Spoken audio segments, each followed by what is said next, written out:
Welcome to another CEO Wisdom Pod with Joshua Chin with us today. Joshua is CEO and co-founder at Kronos Agency, helped generate $250 million with that agency. He's also part of EO Singapore. We're going to talk about masterminds. He's a podcast host as well. So we're going to have a lot of fun talking about some of my favorite topics today.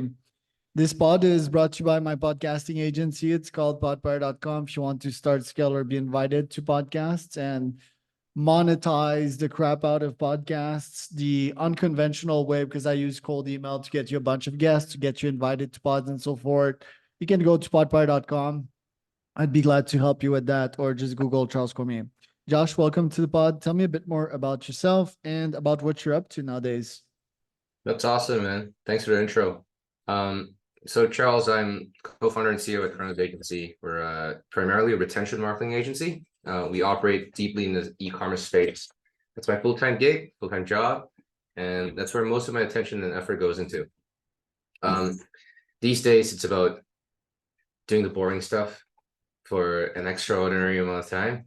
And I know that's not the coolest answer that people might expect, but one of the biggest learnings I got of this year was success doesn't come from doing extraordinary things. It comes from doing the ordinary things for an extraordinary amount of time and effort.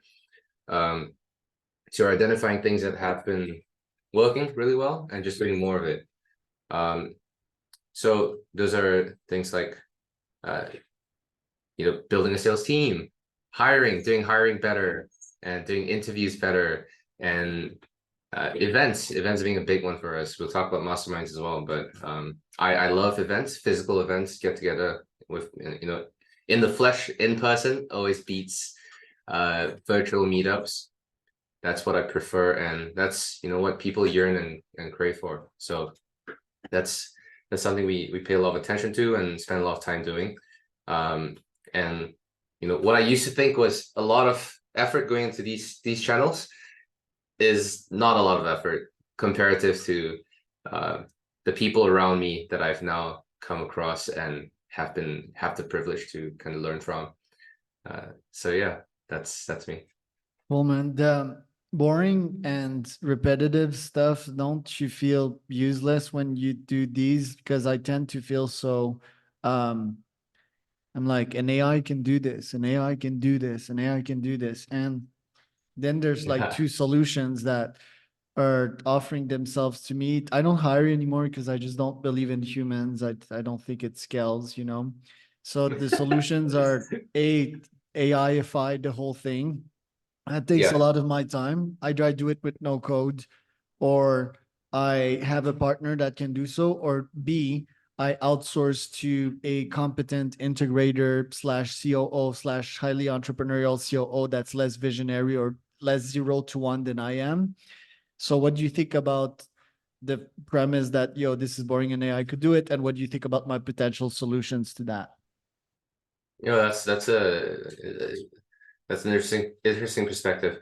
We're in a game of labor. That's our game as an agency. And there's a few ways out of it, right? Or rather a few ways forward. We can go deep into labor and do more, basically lean into the fact that we're a labor business and our biggest leverage is in labor. Or we could take the innovative approach and think about, all right, how do I optimize my leverage on labor? Can I get more hours out of 1 hour per man hour by using AI or using automations and using all these solutions that's available to us today? I think both are valid, both are viable. What's likely to happen with Kronos, with my company, is a hybrid of both. I think that there are aspects of our work on a day-to-day that can be completely automated by AI. Given the iteration of AI today as of this recording, by the time people listen to this or in a year's time, things are going to be incredibly different. Look, ChatGPT by OpenAI is only 1 year old, right? Approximately 1 year old. It's insane how quickly this technology has been developing and will develop. We're a handful of years away from artificial general intelligence, where AI can completely replace the need for a human person. Then what? So I think staying on top of these trends would be critical. I don't think that the role of humans would be completely swept away. I think you've taken a, there's two extremes to this, right? On one extreme, it's no more humans, it's all AI. On the other extreme, it's AI is not going to last, it's all humans. I think we sit somewhere in the middle, leaning towards AI is going to take a big chunk of work off my plate. So Yeah, that's how I'm thinking about it. there's FOMO in my reaction, I think. And I mean, if you see that there's an AI as a service that is out there and is just making things so easy for you, just pull out some dollars out of your pocket and you pay them and they do that for you. But that makes me think, I could start some kind of AI as a service agency and be like, oh, Josh, I can do that for you. I can pull that out of you so that you can focus more of your time. But yeah, it's harder than I'm just saying it right now. It's way harder than that. I was also thinking, for example, this podcast, right? Like having my virtual twin, and it only became evident that this could be somewhat easy for me. Not sure if you know, like Hey Pi or even ChatGPT has this function in which you can now call it or at least interact with Yes. it via voice. Yeah, it's So insane. you I've just take toyed around that, with it. you take I forgot the name of the software that's like your AI avatar, and you just feed GPT like your data, right? Which would be this podcast. Either the transcript would be a good version. And then you could interact with Charles, and I could not do this podcast. But if I don't do this podcast, I would not get the knowledge. So what do you think about that? That's the problem, isn't it? So I think you can close that loop.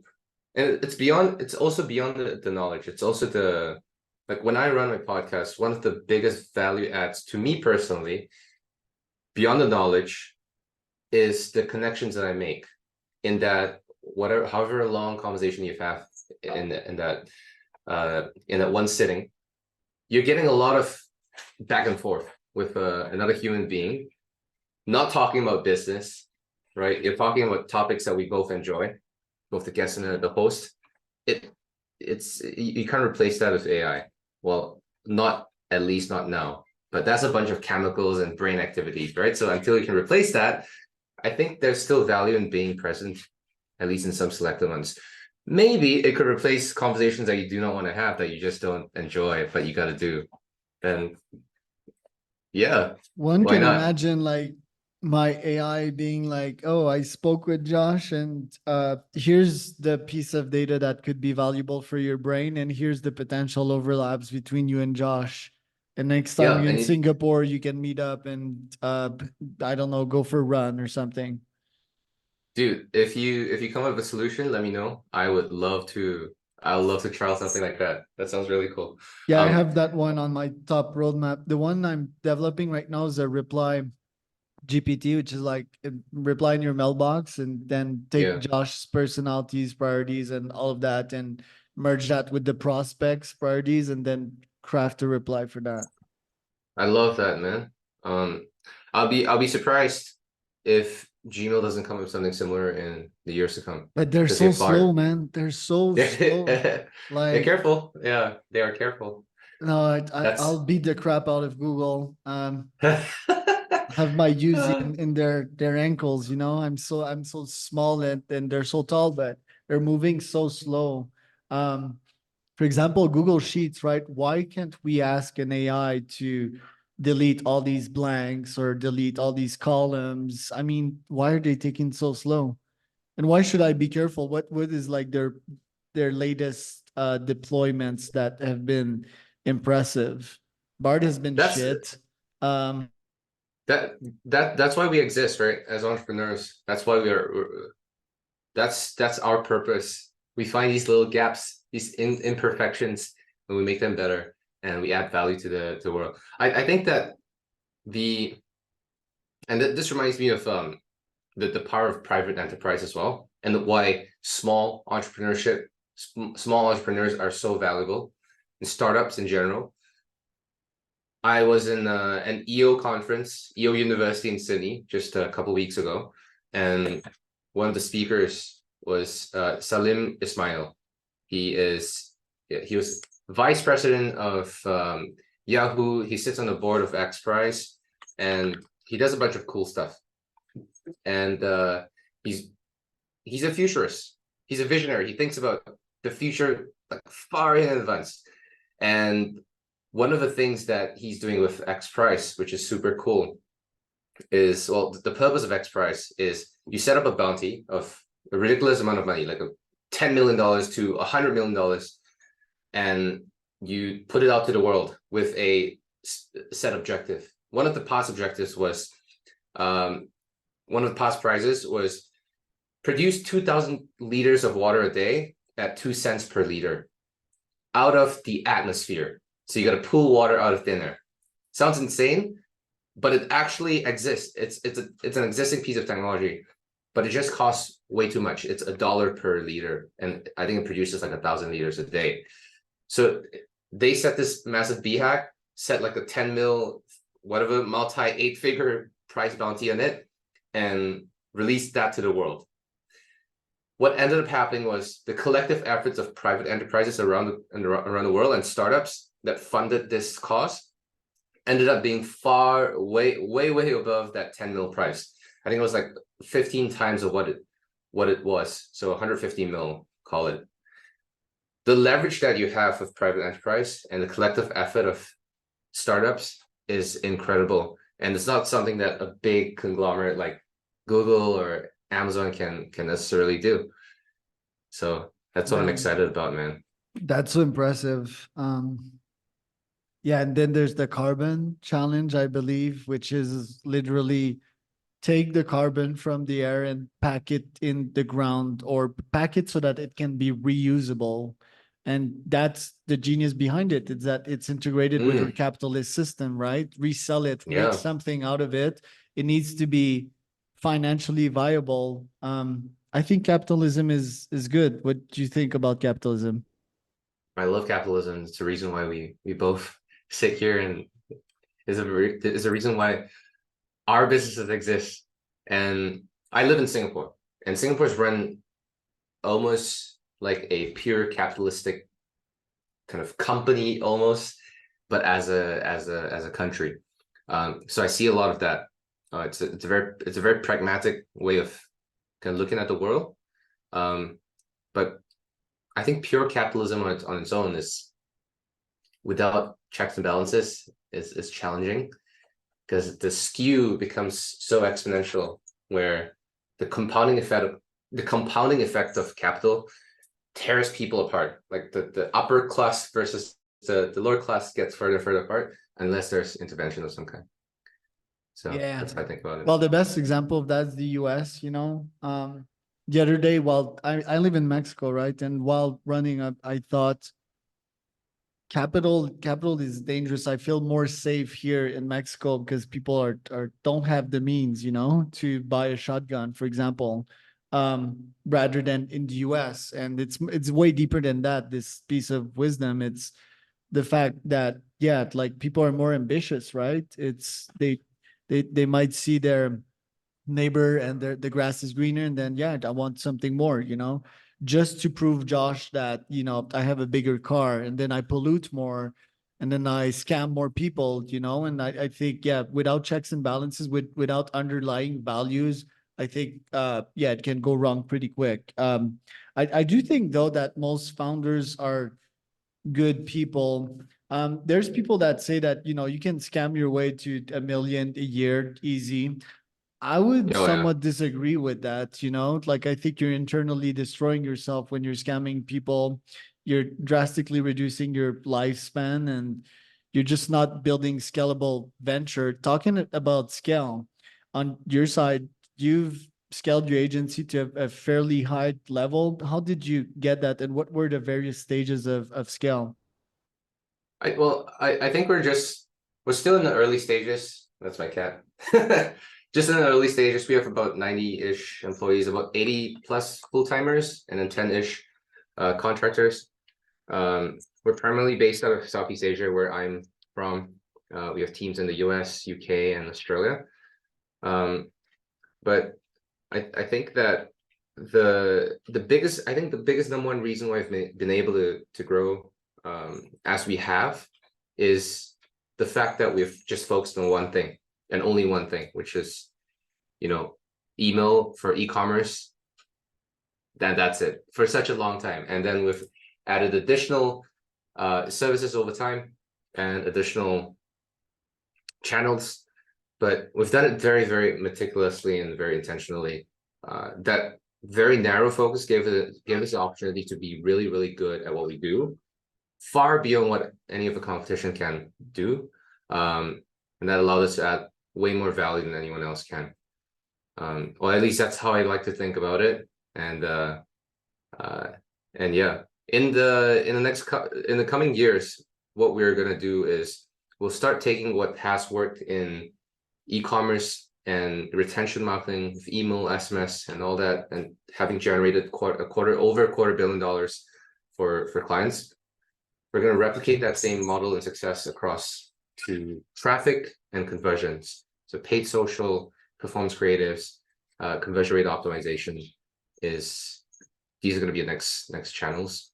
And that's going to form the economic engine, the marketing engine for businesses to work with us.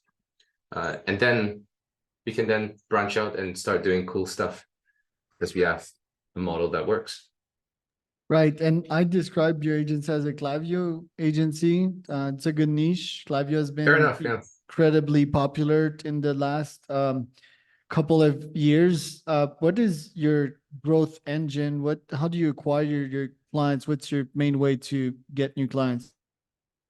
So it used to be purely just referrals and inbound leads, which turns out not too sustainable, as you can imagine.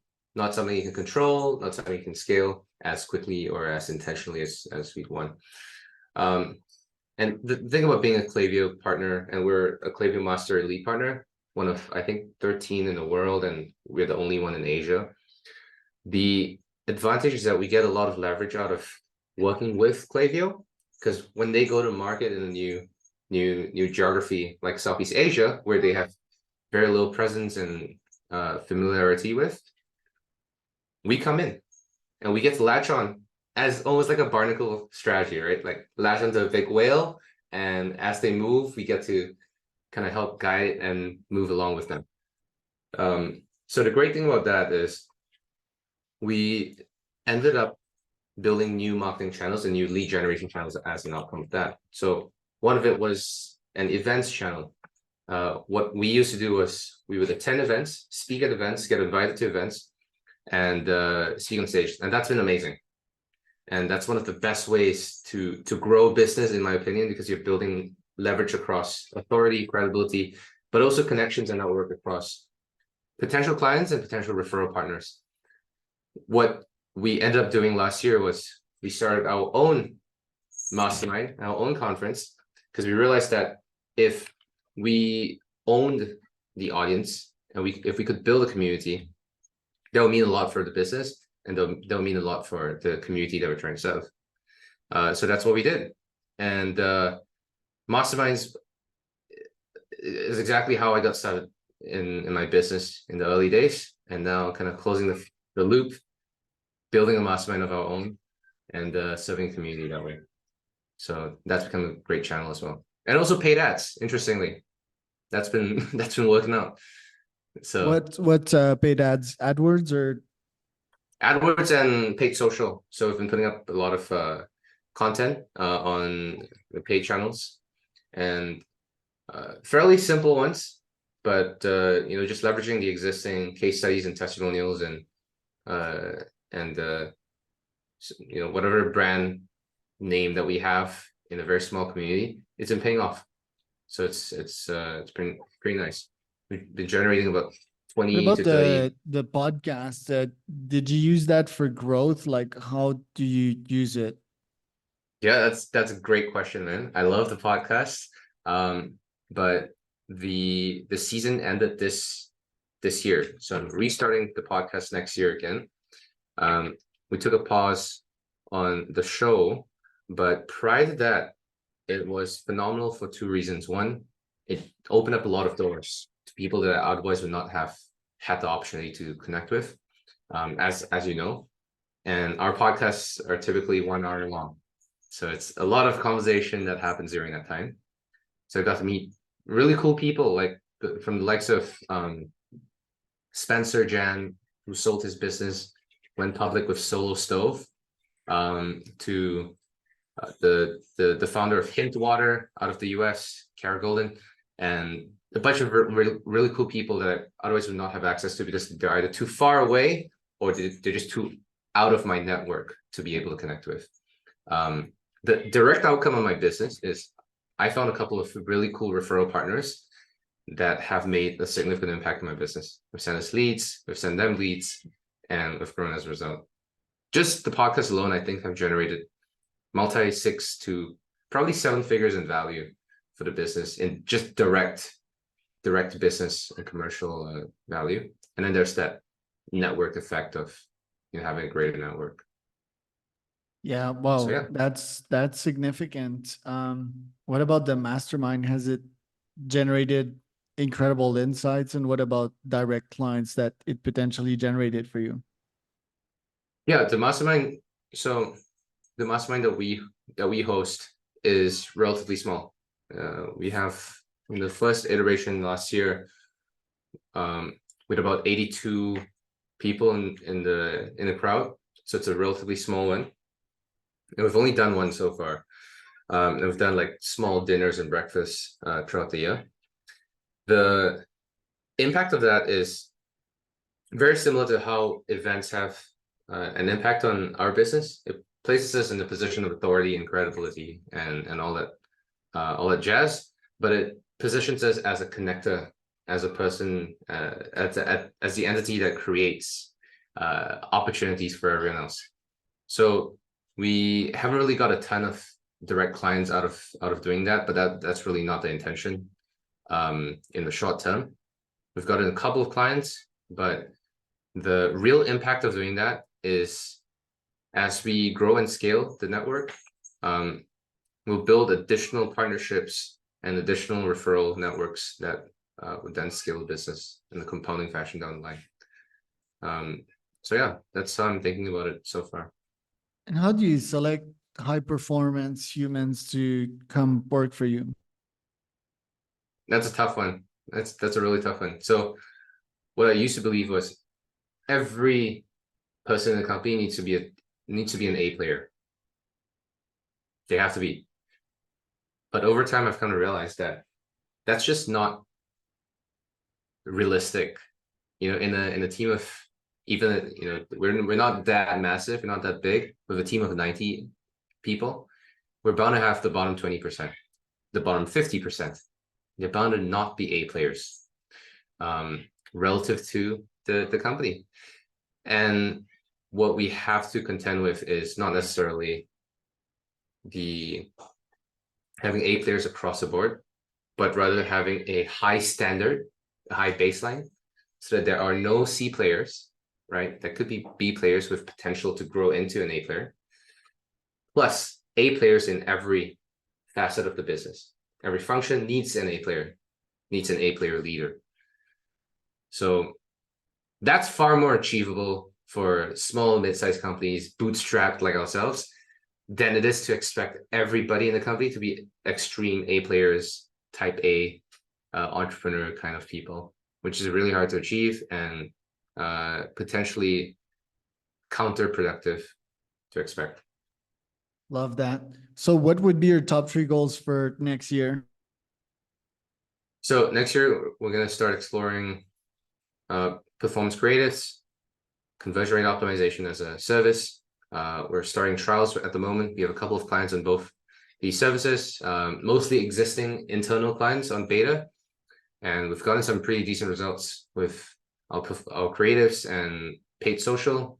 One of the projects had a target ROAS of 1.7, I want to say 1.5 to 1.7. We ended up closing the past 60 days at 4.73. So that's nice. So trying to take those learnings and roll them forward and build them into individual business units. That's a big one. We'll be doing a lot more events as well. So keep a lookout for that and hopefully bring back DTC Breakthrough, which is a mastermind program. Where can people find out more about you, Josh? LinkedIn is a great place. LinkedIn or Instagram. My handle is Josh Chin with 2 N's at the back. So JoshChinn, or Joshua Chin on LinkedIn. It's easy to find me. I'm CEO and co-founder of Kronos Agency.